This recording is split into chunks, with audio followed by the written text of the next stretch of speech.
Twitter's new owner, billionaire Elon Musk, especially after Mr. Musk tweeted out a link to a deranged right-wing website to further the smearing of Paul Pelosi, the House Speaker's husband, whom a deranged intruder attacked with a hammer last Friday.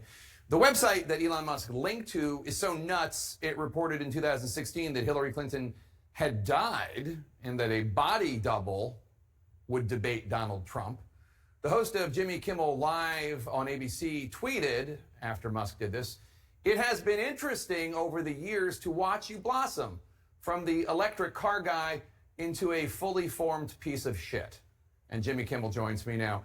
Jimmy, good to see you. Interesting tweet, strong words, and it does play right into this national conversation we've been having about free speech. How do you see those issues given, free speech on one hand and yet the dangerous spread of misinformation and hateful rhetoric that's inciting some of these attacks on the other? Well, first of all, Jake, I love hearing you curse. It's one of my favorite things. I know it only happens like once every... I feel like you did it just for me tonight. I only quote people cursing. I never curse on my own. It's only when it's within quotations. The Trump era gave me a lot of opportunities to do that, by the way. Yeah, no, I like it. It's like CNN After Dark. I have to say, I am not, when I am the voice of decency, we've got a problem, because the idea that this old man, an 82-year-old man, has been attacked in his bed, in his home, by a person who obviously has some problems, and that our first reaction isn't, oh my goodness, even if they're lying, even if they're pretending to have concern, how can the reaction possibly be? How can we move so quickly to smearing these people, to trying to create some, and by the way, now that the police report is out, I haven't exactly seen Elon Musk or Donald Trump or Donnie Jr. correcting them and saying, oh my goodness, now that we read the facts of the story, certainly we feel terrible that we spread these vicious lies around, and we retract them and apologize to the Pelosi family. No, you'll never see that because that's not how it works. Everybody is a target all the time now. And it's not just the smears that they put out about Paul Pelosi, these deranged conspiracy theories. A lot of these folks, right-wing MAGA folks, tried to make jokes at Paul Pelosi's expense. One's largely based on this deranged smear that Paul Pelosi, had a relationship with his attacker. Now, you certainly are not afraid of taking risks in comedy. Where's the line? I mean, I personally found those jokes by Don Jr. and others just horrible and not even remotely funny. The line is when Don Jr. tells a joke. That's when Don Jr. tells a joke. It's the line has been crossed, because this is not a funny person. I don't know what's going on in Don's life, but it seems like an awful lot of projection going on there to me. And I just, I don't know. The line, I guess, is when an 82-year-old man gets hit in the head with a hammer. Yeah, it's a good line. This also comes at the same time that Kanye West, now known as Ye, who I know you've interviewed in the past, he said he could say anything he wanted anti-Semitic, and Adidas couldn't drop him, but Adidas did ultimately drop him. On the other hand, Kyrie Irving, star of the Brooklyn Nets, he's out there flirting with anti-Semitism, continues to play. How do you think celebrities who spew bigotry, people who have platforms, should be treated? What kind of consequences should there be? I just, it makes me wonder, who told them this stuff? How did this get into their heads in the first place?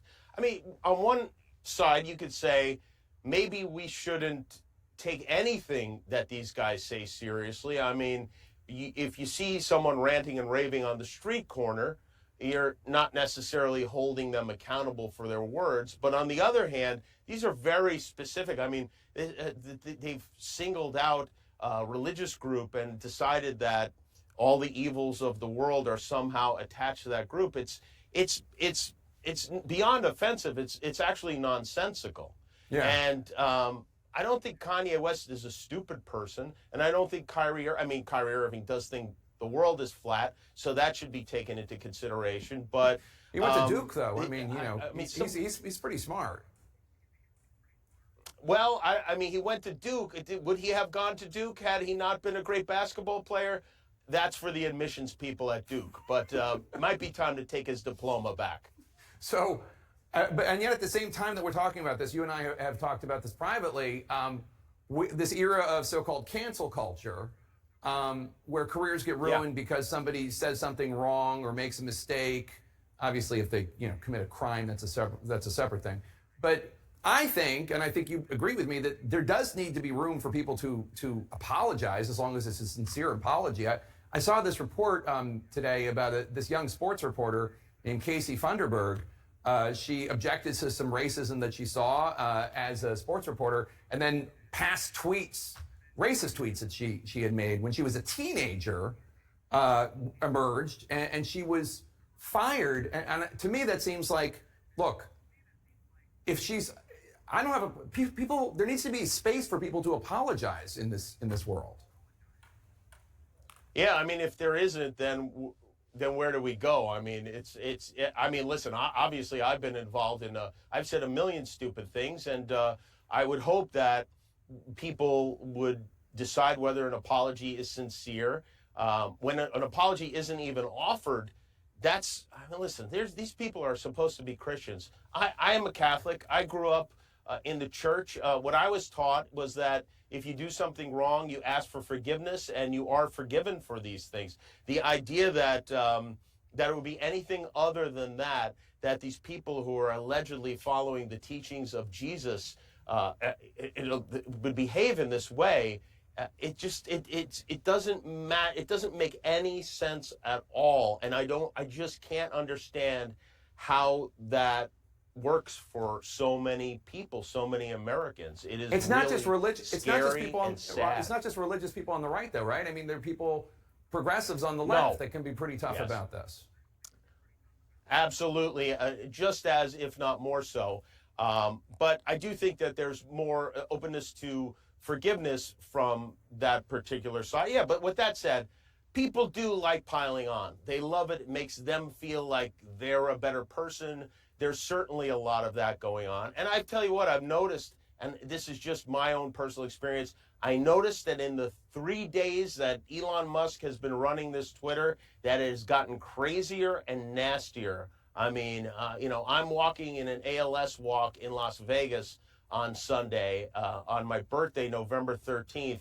And I posted about it. And thank you. And I just got an avalanche of hate, and it's just like, well, you can't do anything anymore without being attacked. It's absolutely crazy. No, I agree. The midterm elections are approaching. I have to say, whatever you feel about Republicans taking back the House, which seems likely, perhaps as a comedian, you're looking forward to it. I mean, more prominence for people like Marjorie Taylor Greene, who you like to talk about. She brings you information. She brings you fodder. No, I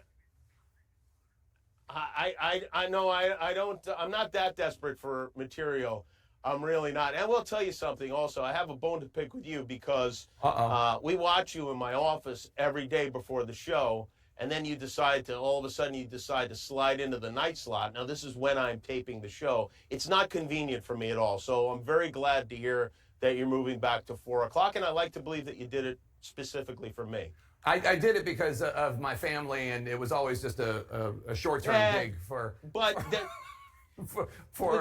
little bit for midterms. Me. If you want to tell 40% for me. 140. I mean, 4.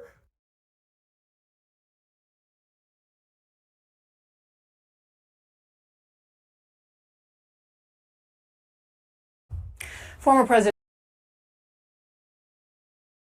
Tonight, the Biden economy is going from bad to worse as the country is now facing the real possibility of a diesel fuel shortage this winter and a real possibility that heating bills spiking north of 30%, especially in the Northeast this winter, as Biden's energy policies now continue to cripple our energy security. Hardworking Americans all across the country are now suffering. Now, look at this report from the Wall Street Journal, even warning of winter blackouts across New England, all because of Joe Biden, his economic, his energy policies, and, of course, his efforts to artificially reduce the world's supply of energy because we need renewables, and let the new Green Deal socialist climate cultists set his agenda. But the disaster does not stop there. Now, the Dow tanked again today after the Federal Reserve Chairman Jerome Powell announced another, 4 in a row now, 75 basis point increase rate hike, meaning that it's now going to cost even more to buy a new home or a used home. Now, that's 4 months in a row, a massive increase in interest rates. So what does it mean to you? Take a look at your screen. A monthly mortgage payment of an 8% rate, a 30-year rate, would be a whopping $300 more a month than a 7% increase, or a 7% rate at 30 years, and around $1,000 more every single month when you compare it to the rates under President Trump, which were well under 3%. Now, think about that. Now we go from, what, an average of 2.7%, a little under 3% for a 30-year fixed-rate mortgage. Okay, so now you'll pay $12,000 more per year over 30 years. That is a whopping $360,000 more for a $500,000 home over 30 years with a 30-year fixed-rate mortgage. So let's be clear. We're now headed towards 8% for a 30-year fixed, and I would not be surprised if double-digit rates are now in our future, and all of that is added to surging Biden inflation. You have rising prices everywhere, from the gas station, the grocery aisle, a sinking stock market. Everyone's 401ks are suffering, all caused by Joe Biden, his economic and his energy problems. But what is the White House's response? To mislead you, the American people, even more. Take a look at your screen again. The White House deleted this tweet today, touting an increase to Social Security checks after Twitter fact-checked the post, explaining, well, that the only reason the payments are going up is because of Biden's inflation and the cost of living adjustments, or COLA they call it. Now, this is why I cannot convey my full urgency in words about how critical and crucial this election really is. Here with reaction, Fox Business host Charles Payne. All right, so you're paying 2.7% for a 30-year fixed-rate mortgage. It's over 7% before today's 75 basis point increase. I did the math. I laid it out. $500,000 home. It's now costing dramatically more for a family. So now we have a housing recession, meaning new home construction has stopped. Sale of pre-existing homes is stopping. And home values are deteriorating along with your 401ks. Now, how does that stop? It won't stop for a long time. That's what we learned today from Chairman Powell. And we got to go back to how this happened, why it happened. It's too much money. Too much money was poured into this economy. We had $7.3 trillion from both administrations. Now, listen, anyone who tries to conflate what happened in 2020 when we stopped the entire economy, told people they couldn't go to work, businesses they could not open, and by the way, the entire world did that, with what happened in 2021 is just being disingenuous. The point, though, is that last tranche, all that money that came in 2021, it's this spark. It sparked two things: runaway inflation, which now we cannot get under control, and a wage spiral. When you pay people not to work, when they make double the amount of money staying at home eating a bowl of Fruit Loops than they do for going to work, businesses get desperate. When they get desperate, they have to raise wages. And this wage spiral also now is uncontrollable. So the Federal Reserve is trying to douse this. And listen, I'm not a big fan of what they're doing, but I admit they have to do this to a degree. And what's making it even tougher is President Biden is still pouring more money into the economy. Some people are already getting checks for college loan forgiveness. By the way, these are the elites of the elite. They will make anywhere from $1 to $3 million more than the average person in America. And there's not a single state where more than 50% of the people that live there have bachelor degrees. So the majority of Americans are subsidizing the elites, who, by the way, are getting paid to ride out this runaway inflation. And let me say one thing, Sean. This is so important. President Biden's trying to pass the buck with respect to oil companies. I just want to read two headlines for you. One is from February 21st of this year. Biden administration freezes new oil and gas drilling leases after court rules against a key climate tool. They were trying to come up with some kind of funky metric to hurt the oil companies called the social cost of carbon. The court said that's ridiculous. So what did they do? They halted all the leases. Now let's just go to another headline. This is critically important. October 28th, this is in Heritage, just recently. Biden knows his policies increase energy costs for Americans. So where did they get this evidence? The Department of Interior put out a 500-page report. So, I mean, who's going to read it, right? Inside that report, they admit that allowing offshore leases would reduce the cost of oil and natural gas. Oil by 73 cents and natural gas by 6 cents. So they've been delaying this. They're deliberately hurting the American public, and everyone needs to know this while they're going out there and blaming oil companies and profits, because that's an indirect attack on capitalism. And by the way, Powell put a wet blanket on any idea that we would have a soft landing in terms of the economy today. Powell was upset. Let me tell you something. I haven't seen it. Fire was coming out of him. I mean, he is like, we are going to pound this economy. We're breaking out the mallet. And by the way, everything we assumed in September when we crunched the numbers, they're going to go higher. And this is the worst, by the way, this is the worst intraday reversal on a Fed day in history. We were up initially, we cratered into the close. The only thing that stopped it was the closing bell. We would still be going down at this very moment.